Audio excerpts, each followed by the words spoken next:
எந்த ஒரு செயலை எடுத்துக்கிட்டாலும் நமக்கு அவநம்பிக்கை வரதான் செய்யும். நாம் எடுத்துக்கிற செயல் உண்மையிலே சரியா தப்பா, இது ஜெயிக்குமா ஜெயிக்காதா, நம்ம பண்ணுறது உண்மையிலே தேவையானதா தேவையில்லையா அப்படின்னு சொல்லிட்டு நிறைய சமயங்களில் நம்ம நம்பிக்கையோடு உழைச்சிட்டு இருந்தாலும் சில நேரங்களில் நம்ம நம்பிக்கையே வேரோடு பிடுங்கி போடுற மாதிரியான அவநம்பிக்கை வரும். நம்ம ரொம்ப நாளாக ஒரு வேலையை ஒரு ஒரு இலக்கை தீர்மானித்து நம்ம வேலை செஞ்சிட்ருப்போம். அப்போ நமக்கு சில அவநம்பிக்கையான எண்ணங்கள் வரும். நம்ம அது நாள் வரைக்கும் செஞ்ச அத்தனை வேலையும் பொய், இது தேவையில்லாத ஒன்று அப்படிங்கிற சொல்கிற மாதிரியான ஒரு அவநம்பிக்கை நமக்கு வரும். அந்த அவநம்பிக்கையை பார்த்துட்டு நம்ம பயந்துட்டு நம்ம செய்கிற வேலையை அப்படி நிறுத்தினோன்னு வச்சுக்கோங்களேன், அந்த அவநம்பிக்கைக்கு நம்ம மதிப்பளிக்கிறோன்னு அர்த்தம். அந்த அவநம்பிக்கை மதிப்பளிக்கிறோம் அப்படிங்கும்போது அந்த அவநம்பிக்கை பெரிதாகிவிடும். அது நமது செயலையே, நம்ம அது நாள் வரை செஞ்ச செயலையே நிறுத்துகிற அளவுக்கு அது வலிமையாக மாறிவிடும். நம்மை விட அது வலிமையாக மாறிவிடும். அதனால் அந்த அவநம்பிக்கையை நம்ம எப்படி தோற்கடிக்கணும்னா, நாம் விடாமுயற்சியோட நாம் எடுத்துக்கிட்ட அந்த செயலை தொடர்ந்து செஞ்சுக்கிட்டே போகணும். அப்போ அவநம்பிக்கை தெருவில் போகிற நாய், நம்ம தெருவில் போயிட்டுருக்கோம், நம்மளை நாய் குலைக்குதுன்னு வச்சுக்கோங்க, அதை பார்த்து பயந்து நம்ம வீட்டுக்குள்ளே உட்காந்துருந்தோன்னா அந்த நாய் வலிமையானதாக நமக்கு தெரியும். நம்ம அதையும் கடந்து நாய் குலைச்சா என்ன, எத்தனை நாய் வேணாலும் குலைக்கட்டும், அதையும் கடந்து நம்ம போய்கிட்டே இருக்கணும். அப்போ அவநம்பிக்கைங்கிறது ஒரு தெருவில் நாய் குலைக்கிற மாதிரி தான். அதுக்கு நம்ம முக்கியத்துவம் கொடுத்து பயந்து போய் வெளியே போகாமல் இருந்தோம்னா நம்ம வீட்டுக்குள்ளேயே தான் இருக்கணும். அதே மாதிரி அவநம்பிக்கைகளை கடந்து வரணும். அவநம்பிக்கைகள் அதெல்லாம் கடந்து வரும்போது தான் ஒரு ஒரு செயல்னால் இப்படி தான் நம்ம மனசு எப்படிலாம் செயல்படும். நமக்கு மனசு இந்த மனநிலையை கடந்து வரணும். நிறைய மனநிலைகளை வெற்றி கொள்ளணும்.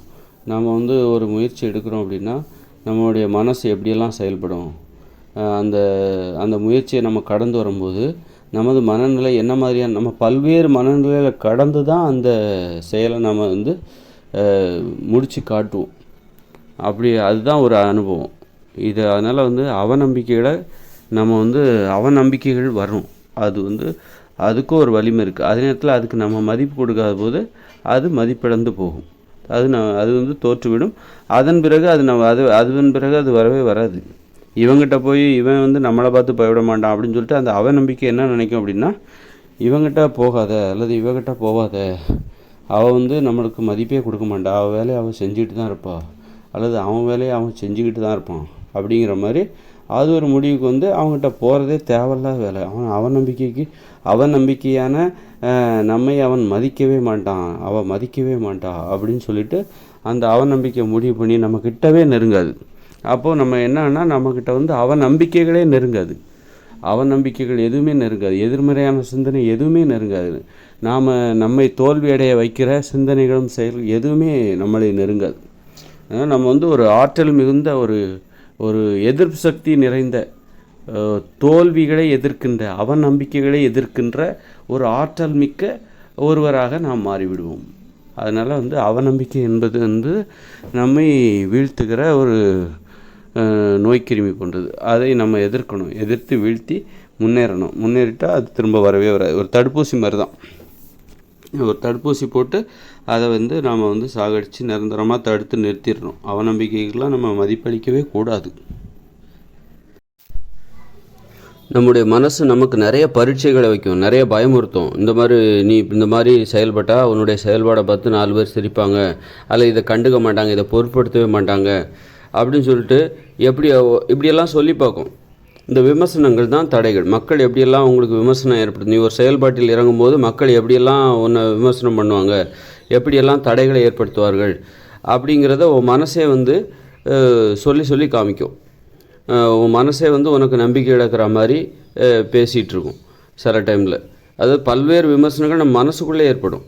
அப்போ அந்த நேரத்தில் நமக்கு மனசு சோர்வும். இந்த மாதிரி உன்னுடைய செயல்பாடு கண்டிப்பாக வெற்றி பெறாது, இந்த மாதிரி ஆச்சுன்னா என்ன பண்ணுவேன், இப்படி எல்லா கோணத்துலேயும் அது நம்மை அச்சுறுத்தும். அந்த அச்சத்தை எல்லாம் கடந்து முன்னேறிக்கிட்டே போகணும். நம்ம அந்த ஒரு தடவை பயமுறுத்தின உடனே நம்ம பின் வாங்கிட்டோம் அப்படின்னா அவ்வளோதான், இவன் பயந்தாங்கொல்லி அப்படிங்கிற மாதிரி. அப்போ அந்த பயத்தையும் கடந்து வரணும். எதையும் செஞ்சு பார்க்கணும். செஞ்சு பார்த்து அது சரியாக தப்பா அப்படின்னு அதுக்கப்புறம் தான் நம்ம பல்வேறு அனுபவங்களை ஏதாவது நம்ம செஞ்சு பார்த்து தொடர்ந்து நமக்கு நம்பிக்கையே இல்லை அப்படின்னா நம்ம கைவிட்டுறணும். நம்பிக்கையான எண்ணங்களே அந்த ஒரு செயல்பாட்டின் மூலம் நாம் பெற முடியவில்லை அப்படின்னா அதில் கைவிட்டுடலாம்.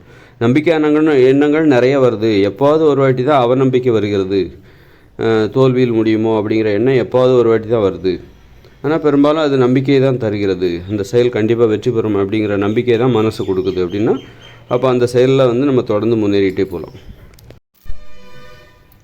ஒரு செயலை செய்யும்போது அந்த செயலில் நம்ம எந்த அளவுக்கு உறுதியாக இருக்கோங்கிறத மனசே நமக்கு சில பரீட்சை வைக்கும், பயங்காட்டும். இது வந்து ஜெயிக்காது, இது வந்து தோற்றுரும் அப்படின்னு சொல்லிட்டு சில டைமில் இது வெற்றி பெறும் ஊக்கத்தையும் கொடுக்கும். அது நேரத்தில் இது வந்து இல்லை தோற்றுரும் அப்படிங்கிறதையும் மனசு தான் எல்லாத்தையுமே சொல்லும். இந்த மனுஷங்க மாதிரி தான். நம்ம ஒரு செயலை செய்யும்போது பல்வேறு மனுஷங்க பல்வேறு விமர்சனங்களை வைப்பாங்க. பலர் வந்து வரவேற்பாங்க, சிலர் வந்து அதை இது வந்து நம்பிக்கையெல்லாம் பேசுவாங்க, இது நல்லா இல்லைன்னுவாங்க. அதே மாதிரி தான் மனசும் செயல்படும். பல்வேறு தரப்பு மக்களைப் போல மனசும் பல்வேறு கோணங்களில் நமக்கு ஒரு மதிப்பீட்டை கொடுத்துக்கிட்டு இருக்கும், ஒரு விமர்சனத்தை முன் வச்சுக்கிட்டே இருக்கும். நம்ம அப்போ வந்து ஒரு மோசமான விமர்சனம் வரும்போது பின்வாங்கிடக்கூடாது. அது நமக்கு வைக்கிற பரீட்சை. இந்த பரீட்சையெல்லாம் அவன் கடந்து வரானா அப்படிங்கிற மாதிரி வரானா அப்படின்னு சொல்லிட்டு அது வந்து நமக்கு பரீட்சை வைக்கும். அந்த பரீட்சையெல்லாம் கடந்து பாஸ் ஆகி வரணும். அதான் பாஸ் ஆகி வரணும். அடுத்தடுத்து கடந்து வந்துக்கிட்டே இருக்கணும். அப்போ தான் வந்து நம்ம வந்து இடையிலே பயந்து பின்வாங்கிடக்கூடாது. நம்மளே ஒரு பயமுறுத்தும் போது, மனசு பயமுறுத்தும் போது ஆஹோ இப்படி தான் போலுக்கு பயந்து பின்வாங்கிட்டோம்னா நம்ம அது பயந்துட்டோம் அப்படின்னு அர்த்தம். அப்போ அந்த செயலில் நம்ம உறுதியாக இல்லை. அதனால் அந்த மாதிரி மனசு எப்படி செயல்படும், ஒரு செயலை செய்யும்போது மனசு எப்படி செயல்படும், மனசில் இந்த மாதிரி அவநம்பிக்கைகள் வருவது இயல்பு தான்.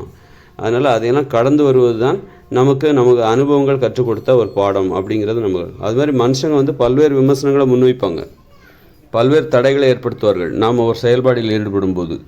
அதை பார்த்துட்டு நம்ம பின்வாங்கிடக்கூடாது. மனுஷங்கன்னா இப்படி தான், ஒரு செயல்பாடு செய்யும்போது இது போன்று பல்வேறு விமர்சனங்கள் வருவது இயல்பு தான் அப்படிங்கிறத புரிஞ்சுக்கணும். ஒரு செயல்பாடு நடக்கும்போது இப்படியெல்லாம் நடக்கும், இயல்பு தான். அது நம்ம அனுபவம் தான் அந்த பாடத்தை நமக்கு கற்றுக் கொடுக்குறது. அது செஞ்சுட்டு நம்ம கடந்து முன்னேறிட்டு போயிட்டே இருக்கணும். தவறுகள் எதாக இருந்தால் அந்த விமர்சனத்தில், அவங்க வைக்கிற விமர்சனத்தில் ஏதாவது உண்மை இருந்ததுன்னா அதை திருத்திக்கணும், அதை மாற்றுவதற்கு முயற்சி செய்யணும். இல்லை என்னால் மாற்ற முடியாது, எனக்கு அந்த அளவுக்கு எனக்கு வர்றது இவ்வளோ தான் அப்படின்னா சரி ஓகே அப்படி போயிட்டே இருக்கும். நமக்கு வர்றது எவ்வளோ தான் அப்படின்னா அதை ஏற்றுக்கிட்டு நம்ம முன்னேறி போயிட்டே இருக்க வேண்டியது.